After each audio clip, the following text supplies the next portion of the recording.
In November 2011, Zelda fans were treated to what could be a once-in-a-lifetime experience: The Legend of Zelda Skyward Sword.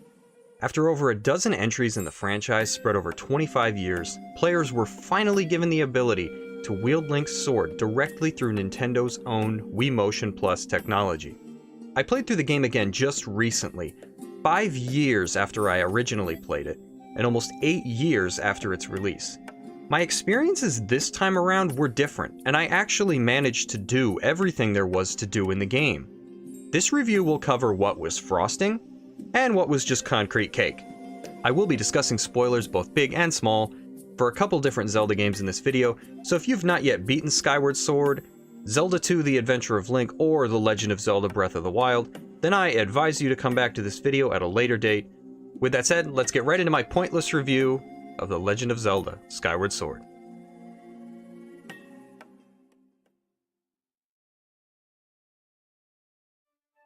With the Legend of Zelda franchise now over 30 years old, what makes this Link and Zelda any different from any of the other ones that we've seen in the past? Well, for starters, this Link and Zelda have known each other ever since childhood. When our story opens, they're already young adults, but there's definitely a strong history between the two characters. We can see that Zelda is rather protective of Link, like when she steps in to reprimand Groose and his gang for harassing him. Given that Groose claims right to Link's face that Link has bragged about growing up with Zelda, we can at least assume that it is something Link has mentioned modestly, even though Link never speaks. The rest of what we get is body language when it comes to how Link feels about Zelda. This dialogue with Groose is really as close as we get to Link actually saying anything. However, Link is still quick to put himself in harm's way when it comes to Zelda's safety. There definitely is sort of a young love that begins to blossom between Link and Zelda. However, it's just as when we feel as though Zelda is on the verge of telling Link that they're torn apart. The entire first half of Link's journey is spent just trying to find Zelda, only for Link to have to face the realization that Zelda was never trying to be found, but rather trying to find herself. Zelda, under the guidance of a Sheikah warrior named Impa, is destined to seek out the memories of her past when she was none other than the goddess Hylia. She still retains her memories of Zelda, but there is something sort of tragic about Zelda having this secondary self. Link remains himself, Zelda's closest friend, but Zelda has a much larger destiny that she cannot shy away from.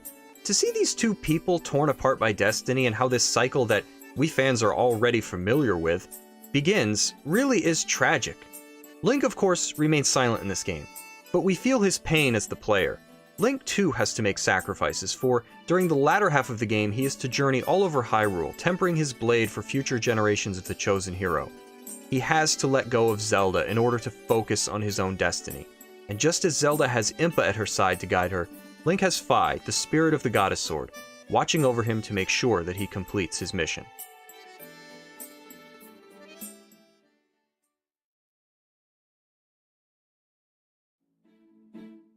When I say presentation, I mean a lot. I mean art style, I mean music, and of course, the layout of the world before you.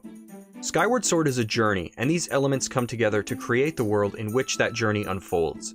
This game has what I believe to be some of the most memorable areas in any Zelda game. Skyloft is an amazing, pristine, and untouched location, sealed off from the ground below by way of the cloud barrier.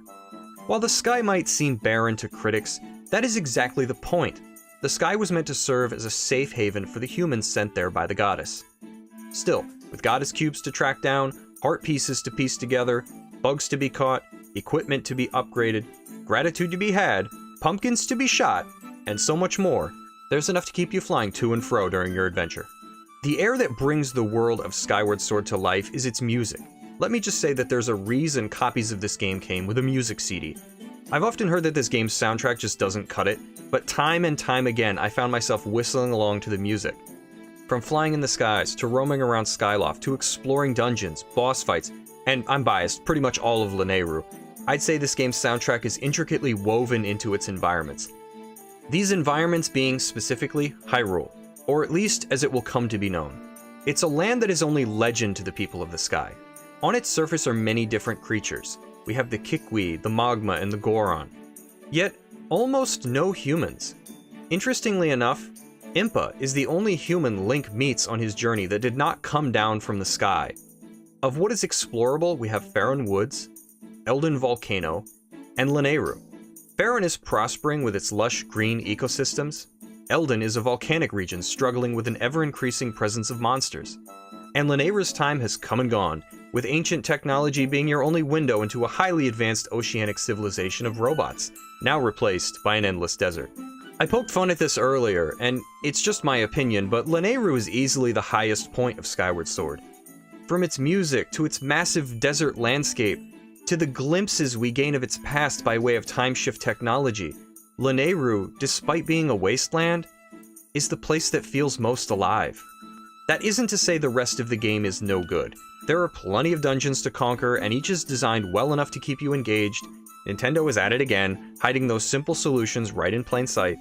Still, the puzzles are pretty straightforward this time around, with the exception of Skykeep. That one does require some thinking. But that is because Nintendo opted for a different kind of puzzle with this game.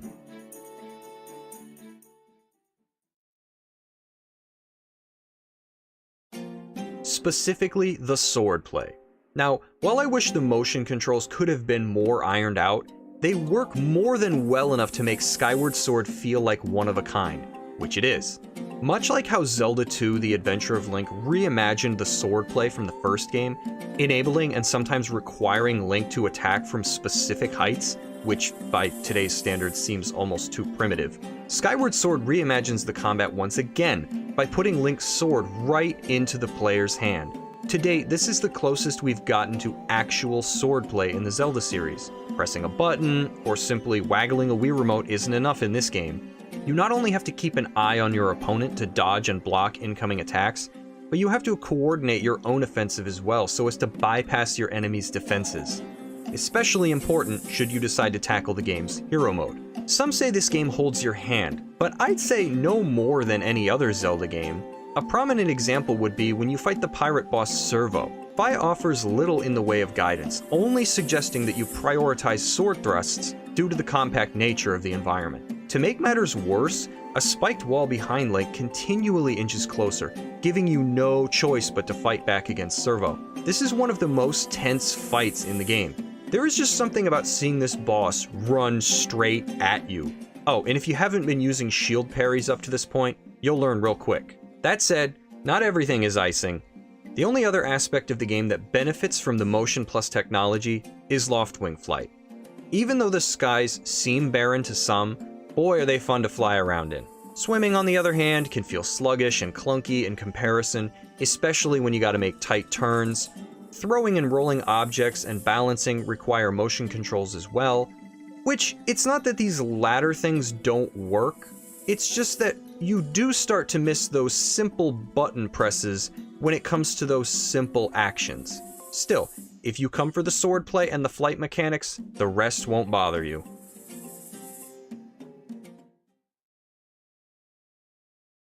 While I can admit out the gate that this was not the origin story I hoped for, it still sounds like one more game could have preceded this one. There is a lot to appreciate about Skyward Sword. For starters, we get to see how the Master Sword is created, how it's tempered by the three sacred flames, Faeror, Din, and Nehru, before it is finally blessed by Hylia herself, Zelda, in order to hone it into the evil's bane that we know. We are right there with Link as he journeys to different regions of Hyrule to forge this blade for all future generations of the chosen hero. He is on a path unique to him, in that the Master Sword, whether it loses its ability to repel evil, like in the Wind Waker, or its ability to even remain whole, like in Breath of the Wild, it is never again the Goddess Sword. Along for the ride is Fi, the spirit of the Goddess Sword that I mentioned before. While she might seem oddly one-dimensional like some sort of computer program, Fi was created that way so as to ensure she focused solely on her purpose, which is to guide Link on his quest to unlock the power of the Goddess Sword and defeat Demise. Although once Fi's mission is completed, we see that she is much more than a mere matter-of-fact personality. This hits hard because our journey is over, and just as Fi reveals this more tender side of herself, she also reveals that she is to slumber within the Master Sword for eternity. Zelda also has a guide in Impa, whom prevents Link and Zelda from reuniting before Zelda has recovered her memories of when she was Hylia. At first, Impa's interference sort of paints her in a cold light, but later we learn that she is just doing whatever it takes to protect Zelda. Also on a quest to find Zelda is a big man named Groose, who follows Link down from Skyloft. Right from the start, Groose is painted as the over-muscled, self-absorbed buffoon of the game. But during his time on the ground, Groose matures and realizes a different part of himself. First, he assists Link during his fights with the imprisoned, and then Groose really steps it up when he follows Link into the past. Groose arrives just in time to save Zelda as Demise has thrown her away. A tense moment because it reveals Link's human limits even as the chosen hero. He needs allies, and Groose more than grows into that role. Also, as where Impa is Zelda's guardian, Groose becomes Impa's guardian, the one that has aged into an old woman.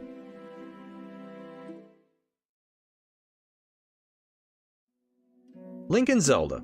Dowsing. Chasing memories. Traveling about to unlock one's power. Where have we seen all these things before, and more recently than Skyward Sword? Oh, that's right. In The Legend of Zelda Breath of the Wild. Much the same as the Wii U served as a prototype of sorts for the Switch, Skyward Sword is a stepping stone for Breath of the Wild. The two games share in a lot of different elements. In Breath of the Wild, we see via Link's memories that it's Zelda traveling around so that she can unlock her true power as the savior of Hyrule. And it is Link this time who is on a quest to recover the memories of who he was. The roles here are merely reversed. A common criticism of Skyward Sword is that it's closed off. You can only explore 3 places and they do not connect to each other. Nintendo did a complete 180 on this and made a huge Hyrule in Breath of the Wild, but as a consequence, they forgot the dungeons. Dowsing in Skyward Sword is mainly used for tasks related directly to the story, and you hardly need it once you know where those objectives are. Whereas in Breath of the Wild, it can be used as a guide to find shrines, as well as ingredients for item creation. So in a way you could say these two Zelda games are different sides of the same coin. By playing one, you can appreciate the other. Basically, I'm saying that yes, Skyward Sword is imperfect, but that is absolutely part of my #1 reason as to why you should go and play it. Sometimes things are made better by their imperfections. I mean, is any Zelda game perfect? No. They all have strengths and weaknesses unique to each installment, including Breath of the Wild. But that's a video for another day. It's these strengths and weaknesses of each game that are the reason we continue to talk about the series even decades later.